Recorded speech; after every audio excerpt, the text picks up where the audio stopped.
प्रश्नाच्या संदर्भात आपण हा शो घेताय. खरंच अतिशय दुर्दैवी अवस्था शेतकऱ्याची आहे.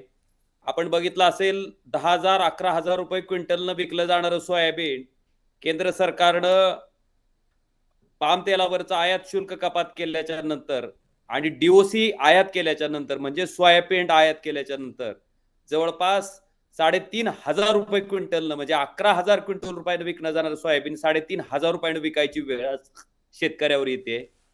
आणि आज त्याच्यातनं सुद्धा त्याच शेतकऱ्याला त्या ठिकाणी सांगितलं जातंय की आम्ही हमीभाव खरेदी केंद्रावर तुझं सोयाबीन त्या ठिकाणी खरेदी करू.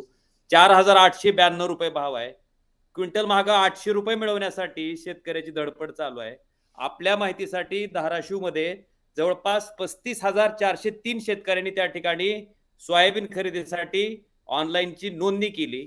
आजपर्यंत जवळपास साधारणतः आपण जर बघितलं असेल तर केवळ 14,000 शेतकऱ्यांची त्या ठिकाणी खरेदी झाली आहे आणि साधारणतः जवळपास 21,403 शेतकरी आज सुद्धा खरेदी होण्यासाठी प्रतीक्षेत आहेत.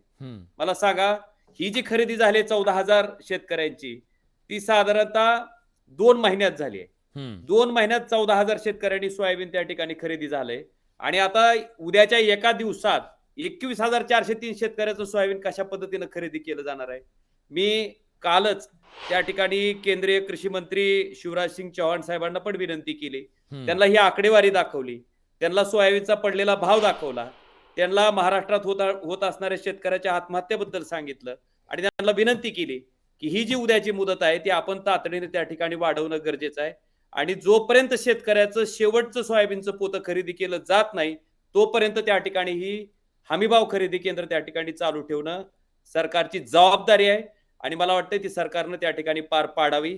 11,000 रुपयाचं सोयाबीन आपण 4,892 रुपयाला खरेदी करतोय म्हणजे शेतकऱ्यावर उपकार करत नाही, पण किमान तेवढे 800 रुपये तरी मिळावे ही जर भावना केंद्र सरकारची असेल, ही जर भावना राज्यातल्या सरकारची असेल तर मला वाटतंय शेतकऱ्याचं शेवटचं पोतं जोपर्यंत खरेदी केलं जात नाही तोपर्यंत त्या ठिकाणी सरकारनं त्या ठिकाणी खरेदी केंद्र चालू खरेदी केली पाहिजे. मला आपल्या माध्यमातून एक सांगायचंय, प्लीज शेतकऱ्याच्या सोयाबीनचा भाव वाढल्यावर जर सरकारला महागाई वाढते असं वाटत असेल तर त्या ठिकाणी सिमेंटच्या एका पोत्याचा भाव जो 250 रुपयाला मिळायचं सिमेंटचं पोतं आज 400-450 रुपयाला मिळतंय. त्या ठिकाणी केंद्र सरकार का कंट्रोल करत नाही त्याचा भाव? का म्हणत नाही महागाई वाढते 450 रुपयाला तुम्ही विकू नका 250 शेतकऱ्याला भाव देतानाच महागाई का हा तुमचा सवाल आहे. ठीक आहे, हा विषय फक्त म्हणजे शेतकऱ्याने उत्पादित केलेला मालाचा भाव वाढल्यावरच महागाई वाढते का? याचा सुद्धा विचार मला वाटतंय मायबाप सरकारनं त्या ठिकाणी करणं गरजेचं आहे. शेतकऱ्याचं जगणं सुद्धा त्या ठिकाणी सरकारनं कुठंतरी मान्य करणं गरजेचं आहे आणि त्याच्या संदर्भात न्यूज 18 लोकमतनं आणि आपण त्या ठिकाणी हा विषय घेतला त्याच्याबद्दल मनापासून मी महाराष्ट्रातल्या तमाम शेतकऱ्याच्या वतीनं मी आपला आभार मानतो.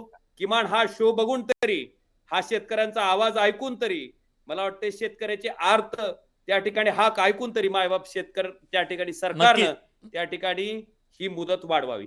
नक्कीच.